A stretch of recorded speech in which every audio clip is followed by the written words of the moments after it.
Assalamualaikum warahmatullahi wabarakatuh dan salam sejahtera.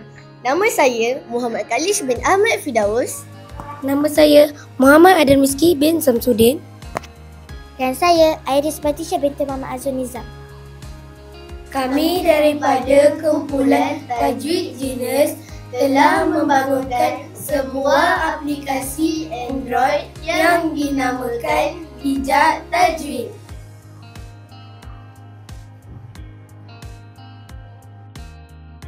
Ramai pelajar menghadapi kesukaran untuk memahami dan mengaplikasikan hukum tajwid dengan betul ketika membaca Al-Quran. Bahan bantu belajar yang ada mungkin kurang interaktif, membosankan atau tidak mudah diakses pada bila-bila masa. Kurangnya latihan yang berterusan menyebabkan pelajar sukar menguasai tajwid dengan yakin dan konsisten. Objektif aplikasi ini ialah membantu pelajar mempelajari hukum tajwid dengan cara yang lebih interaktif dan menarik. Menyediakan platform pembelajaran yang mudah diakses di mana-mana dan pada bila-bila masa melalui peranti Android. Meningkatkan tahap penguasaan tajwid dalam kalangan pelajar melalui penggunaan teknologi. Kelebihan menggunakan aplikasi ini: mudah diakses. Pelajar boleh belajar tajwid di mana-mana sahaja menggunakan telefon pintar. Interaktif, disertakan dengan video, audio, kuis dan latihan interaktif untuk menarik minat pelajar. Pemantauan kemajuan, ada rekod prestasi atau markah kuis yang membolehkan pelajar dan guru memantau kemajuan.